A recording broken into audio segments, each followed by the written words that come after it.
Hi friends, बघा आज आपण अ ते न्य पर्यंत इंग्लिश मुळाक्षरे अगदी सोप्या पद्धतीने पाठ करणार आहोत। तसंच इंग्लिश बाराखडी कशा प्रकारे लिहिली जाते, कशा प्रकारे पाठ केली जाते हे व्यवस्थितपणे आज आपण पाहणार आहोत। बघा सुरुवात करूया इंग्लिश बाराखडीला। इंग्लिश बाराखडी बघा त्याआधी आपण मुळाक्षरे पाहूया। हा आहे अ, हा आहे इंग्लिश मधला अ। बघा मराठी मध्ये अ, तसंच इंग्लिश मध्ये अ म्हणजेच ए। तसंच हा आहे आ, इंग्लिश मध्ये याच्यासाठी डबल ए असतं। अ साठी ए, आ साठी डबल ए। तसंच हा आहे ई, इंग्लिश मध्ये याच्यासाठी आय असतं। हा इंग्लिश मधला ई। तसं हा ई इडलिंबूचा, याच्यासाठी इंग्लिश मध्ये डबल ई असतं। हा मराठी मधला ई इडलिंबूचा, इंग्लिश मध्ये याच्यासाठी डबल ई। हा आहे उ उकळीचा, याच्यासाठी इंग्लिश मध्ये यू असतं। उ उसाचा, याच्यासाठी इंग्लिश मध्ये डबल ओ असतं। तसंच बघा ए एडक्याचा, याच्यासाठी इंग्लिश मध्ये ई असतं। ऐ ऐ ऐरणीचा, याच्यासाठी इंग्लिश मध्ये ए आणि आय असतं। ओ ओजेवाल्याचा, याच्यासाठी इंग्लिश मध्ये ओ असतं। औ औ औषधाचा, याच्यासाठी इंग्लिश मध्ये ए यू असतं। आणि किंवा अन असं दोन उच्चार काढतो। अवर अनुस्वार किंवा अन, ज्याप्रमाणे उच्चार आपण काढतो त्यावेळेस आपण ए एमचा वापर करतो, आणि ज्यावेळेस उच्चार आपण अन काढतो त्यावेळेस ए आणि एनचा वापर करतो। बघा हे व्यवस्थितपणे लक्षात ठेवा। या ठिकाणी बघा ऐ, अ आणि ई याचा उच्चार एकत्र निघतोय ऐ, म्हणजे याच्यासाठी ए आणि ऐ असं असतं। तसंच औ, ए आणि उ, त्याच्यासाठी इंग्लिश मध्ये ए आणि यू चा वापर केला जातो औ साठी, हे पण लक्षात ठेवा। आता बघा यांचाच वापर, हे जे स्वर आहेत हे सगळे काय आहेत, स्वर आहेत। यांचाच वापर आपण काना मात्रा वेलांटीसाठी करतो। बघा कान्यासाठी आपण ए चा वापर करतो, काना।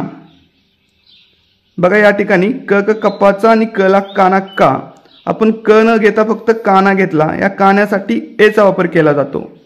तसंच पहिली वेलांटी, बघा ही पहिली वेलांटी, याच्यासाठी आय चा वापर केला जातो। दुसरी वेलांटी, याच्यासाठी डबल ई चा वापर केला जातो। पहिला उकार, याच्यासाठी यू चा वापर केला जातो।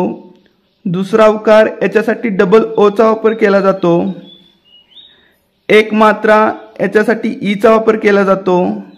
दोन मात्रे, याच्यासाठी ए आय चा वापर केला जातो।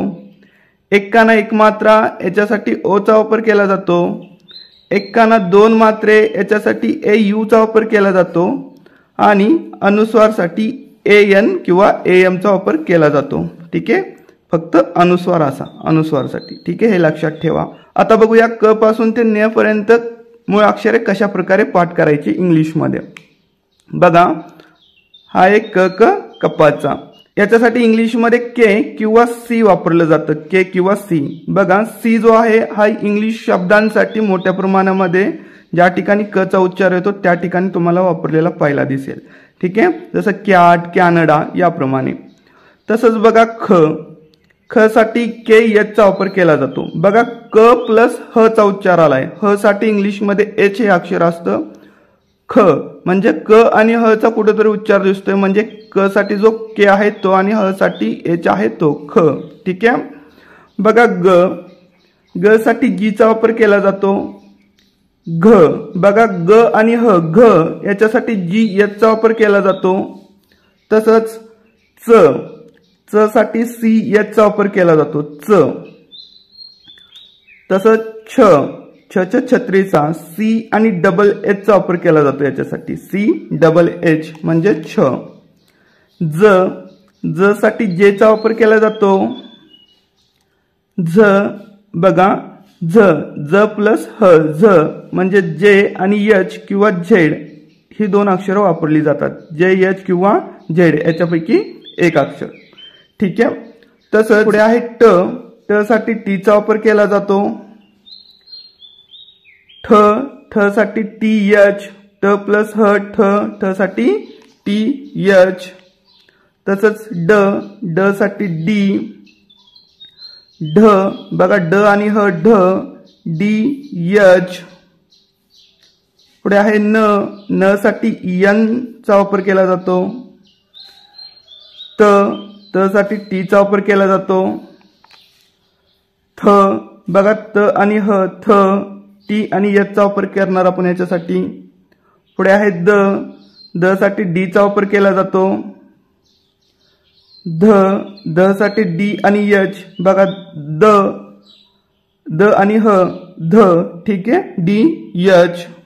त्याच्यानंतर न साठी एन चा वापर केला जातो. म साठी यम चा वापर केला जातो. य साठी वाय चा वापर केला जातो. बघा पुढे आहे र साठी आर चा वापर केला जातो. ल साठी एल चा वापर. व साठी फी किंवा डब्ल्यू या दोघांपैकी एकाचा वापर केला जातो. शामृगाचा यस आणि एच चा वापर केला जातो. षटकोनाचा याच्यासाठी यस एच चा वापर केला जातो. स आणि ह. सशाचा याच्यासाठी एस चा वापर केला जातो. हत्तीचा याच्यासाठी एच चा वापर केला जातो, एच. बाळाचा याच्यासाठी एल चा वापर केला जातो. आणि क्षत्रियाचा याच्यासाठी के एस एच बघा क आणि क्ष के एस एच याचा वापर केला जातो. आणि ज्ञानोबाचा याच्यासाठी डी एन वाय याचा वापर केला जातो, अशा प्रकारे. ठीक आहे, हे तुम्हाला समजलं असेल. बघा आता बाराखडी कशा प्रकारे बनवायची ह्या अक्षरांची. बघा कला काना का, आपल्याला माहिती आहे की क साठी के चा वापर केला जातो आणि ह्या काण्यासाठी एचा वापर केला जातो. ठीक आहे, हे झालं का. तसंच की क साठी के चा वापर, पहिल्या वेलांटीसाठी आईचा वापर की. आता बघा क साठी के चा वापर, पहिल्या उकारासाठी यू चा वापर कू. क साठी के चा वापर, एक मात्र्यासाठी ई चा वापर के. पुढे बघा क साठी के चा वापर, दोन मात्र्यासाठी ए आईचा वापर कै. पुढे बघा हे आहे क साठी के चा वापर, एकाने एक मात्र्यासाठी ओ चा वापर, हे झालं क साठी के चा वापर, एकाना दोन मात्र्यासाठी ए यू चा वापर. कम किंवा कन, ज्यावेळेस कम म्हणचाल त्यावेळेस के ये यम आणि कन म्हणचाल त्यावेळेस के ये यन, अशा प्रकारे कम किंवा कन. बघा तुम्हाला जर माहित असलं की ह्या मूळ अक्षरांना इंग्लिशमध्ये काय म्हटलं जातं, ह्याच्यासाठी इंग्लिशमध्ये कुठले अक्षर आहेत हे तुम्हाला समजलं. आणि त्याच्यानंतर जर तुम्हाला माहित असलं की काना मात्रा वेलांटीसाठी कुठले अक्षर वापरली जातात, तर तुम्ही सहजपणे इंग्लिश बाराखडी पाठ करू शकता. किंवा हे पाठ करायला सांगून तुम्ही तुमच्या मुलांकडून हे बाराखडी सहजपणे पाठ करून घेऊ शकता. बघा तसंच कुठलंही अक्षर घ्या बाराखडीतलं, जसं की हे आहे पे. प साठी पी, एक मात्र्यासाठी ई, हे झालं पे. तसंच सई. स साठी यस, दोन मात्र्यासाठी ए आय. म साठी यम, एकाने एक मात्र्यासाठी ओ. हा झाला क साठी के, एकाने एक मात्र्यासाठी ओ. हा झाला न साठी यन, पहिल्या उकारासाठी यू नू. हा झाला म साठी यम, पहिल्या वेलांटीसाठी आय मी. तर हे तुम्हाला समजलं असेल. हे पाठ झाल्यानंतर बघा तुम्ही अशा प्रकारे काही नावं देऊ शकता काना मात्रा वेलांटीची, ज्याची स्पेलिंग त्यांना सहजपणे लिहिता येईल. बघा जसं की या ठिकाणी मी लिहितोय सू मी त. स साठी यस, पहिल्या उकारासाठी यू, हा झाला सू. म साठी यम, पहिल्या वेलांटीसाठी आय आणि त साठी टी, सुमित. तसंच बघा मा ही रा, म साठी यम,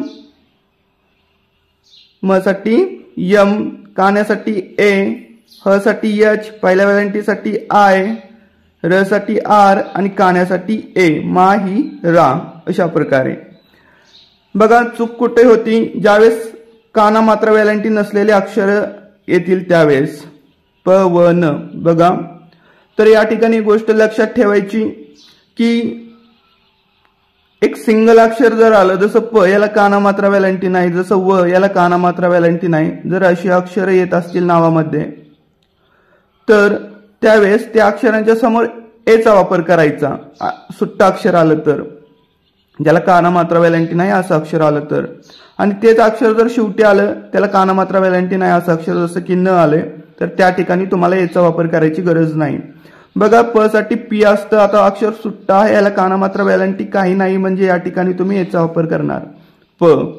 तसंच फी, व साठी फी, याला काना मात्रा वेलांटी नाही म्हणजे या ठिकाणी याचा वापर करणार, आणि न याच्यासाठी यन, या ठिकाणी तुम्ही याचा वापर करणार नाही कारण की ते शेवटी आले म्हणून. समजते? जसं की बघा सा, ग, र, या ठिकाणी तुम्ही काय करणार, स साठी एस लिहिणार, कान्यासाठी ए लिहिणार, ग साठी जी लिहिणार आणि र साठी आर. असं न लिहिता तुम्ही या ठिकाणी ग हे अक्षर, ग या अक्षराला काना मात्रा वेलांटी नाही म्हणजे यासाठी एचा वापर करणार, सा ग र आणि नंतर र लिहिणार, या ठिकाणी याचा वापर करणार नाही. हे तुम्हाला समजलं असेल. ठीक आहे, तर व्हिडिओ आवडला असेल तर नक्की लाईक करा, शेअर करा आणि चॅनलला सबस्क्राईब करा. Thanks for watching.